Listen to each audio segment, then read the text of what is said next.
Hey guys, you're on PSC English और मैं हूं आपके साथ स्वयं हो जा। आज हम करने जा रहे हैं विलियम शेक्सपियर की लिखी हुई poem the time of year thou mayst in me behold, जिसको सोनेट 73 के नाम से भी जाना जाता है। BCom, BBA, BA या कोई भी बैचलर कोर्स कर रहे हैं, उनके सेमेस्टर 3 में गुरु नानक देव यूनिवर्सिटी में ये उनके सिलेबस में पहली पोएम है जो विलियम शेक्सपियर के द्वारा लिखी गई है।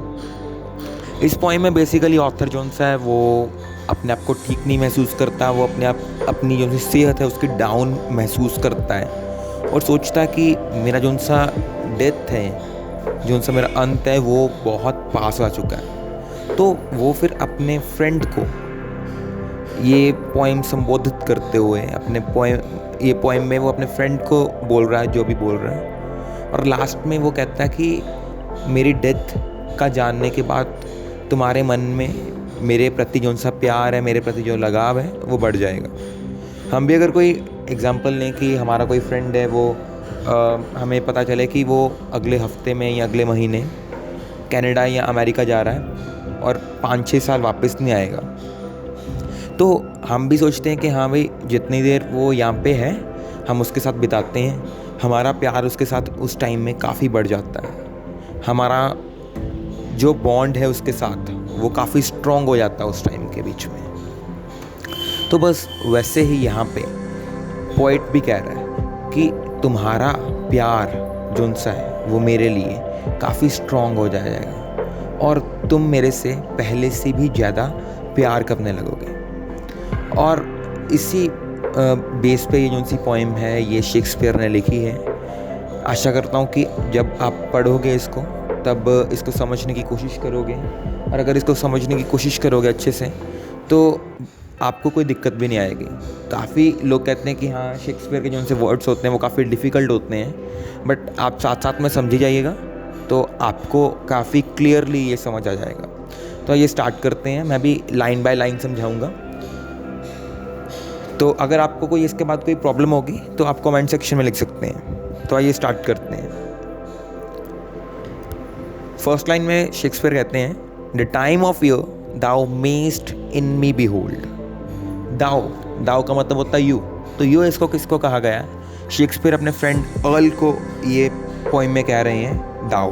तो बिहोल्ड का मतलब होता है देखना। और इस लाइन में शेक्सपियर कह रहे हैं, जब तुम मेरी तरफ देखो तुम्हें साल का वो समय नज़र आएगा। तो कौन सा समय नज़र आएगा? When yellow leaves or none or few do hang upon those bugs which shake in the cold. Bugs होते हैं ब्रांचेस, पेड़ की ब्रांचेस। कहते हैं जब पीली पत्तियाँ या कोई भी पत्ता पेड़ की शाखाओं पर तुम्हें नज़र ही नहीं आएगा। यहाँ पे वो अपने बारे में बोल रहे हैं कि मेरी लाइफ जब ख़त्म हो जाएगी, तो कहते हैं अगर कोई होगा भी ना, वो भी ठंड से कांप रहा होगा। Pure ruined choirs where laid the sweet bird sing. मेरे में तुम एक सुनसान चर्च देखते हो जो डिस्ट्रॉय हो चुकी होगी। ruined का मतलब होता है डिस्ट्रॉय। तो जहाँ एक समय पर गाने या प्रेयर्स होती थी वो अभी खाली और सुनसान पड़ी। तो वह यहाँ पे अपनी बॉडी के बारे में कह रहा है कि जो एक टाइम पे बहुत हंसती खिलती थी, बातें करती थी, और तुम देखोगे कि वो एकदम शांत पड़ी हुई है आफ्टर द डेथ। तो इस इमोशनल टोन में शेक्सपियर ये पोएम लिख रहे हैं। तो आगे क्या बोलते हैं Shakespeare? In thou sees the twilight of such day as after sunset fades in the west. तुम मुझ में दिन की आखिरी रोशनी यानी शाम के समय, शाम का जो सा समय होता है वो देखोगे। मीन्स यहाँ पे शेक्सपियर कहना चाहते हैं कि तुम मेरे में वो आखिरी समय, मेरी वो आखिरी दिन देखोगे। तो उसके बाद क्या होगा? जब सूरज वेस्ट यानी पश्चिम में अस्त होता होगा। तो अभी वो कह रहा कि मेरी डेथ होती होगी, तुम उस समय को मेरे बीच में देखोगे। Which by and by black night doth take away. और धीरे धीरे रात का अंधकार छा जाएगा। यहाँ पे उनका क्या मतलब है कि यहाँ पे मेरी डेथ हो जाएगी सनसेट के बाद। Death's second self that seals up all in rest.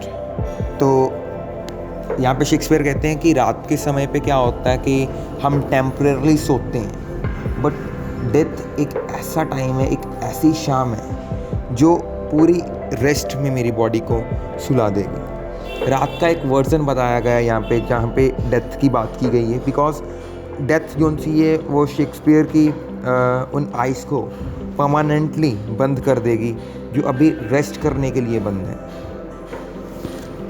आगे शेक्सपियर अगले पैराग्राफ में कहते हैं, in me thou seest the glowing of such fire.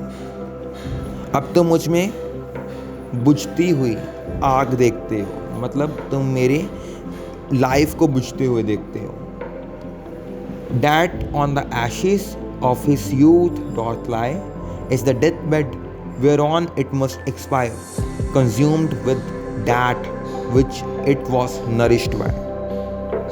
यहाँ पे पॉइंट अपने यूथ की बात करता है, अपने जवानी के टाइम की बात करता है। कहता कि जब यूथ के दिन ख़त्म हो गए तब से वो यूथफुल पैशन की राख से ही बचा रह गया, और ये जो उनसी आखिरी राख बची है, ये जो उनसी आखिरी चिंगारी बची है, वो भी जल्द ही बुझ जाएगी।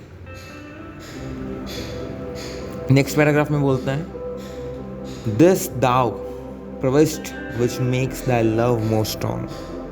अभी ये तुम सब सुनते हो, देखते हो, और ये सब कुछ सुनकर देखकर तुम मुझे और प्यार करने लगोगे। To love that well which thou must leave ere long. तुम मुझे और प्यार करोगे क्योंकि अभी तुम्हें पता होगा कि मैं जल्दी ही मरने वाला हूँ। तो ये काफ़ी इमोशनल टोन में ये 14 लाइंस की सोनेट शेक्सपियर ने लिखी है। अगर आपको कोई डाउट होगा इसमें तो आप मेरे को कमेंट सेक्शन में पूछ सकते हो, मैं उसका आंसर आपको करूँगा। और हमारे चैनल को सब्सक्राइब कीजिए, लाइक कीजिए, कमेंट कीजिए और अपने दोस्तों के साथ शेयर कीजिए ताकि उनकी भी हेल्प हो सके। और अगर आपको ये पसंद आई है तो कमेंट करके ज़रूर बताइएगा, और मैं कोशिश करूँगा कि आगे भी आपके सिलेबस की जो सी वीडियोस हैं वो ऐसे ही अपलोड करता रहूँ यूट्यूब पे, और आप अपना सपोर्ट बनाए रखिएगा। देखने के लिए बहुत बहुत धन्यवाद।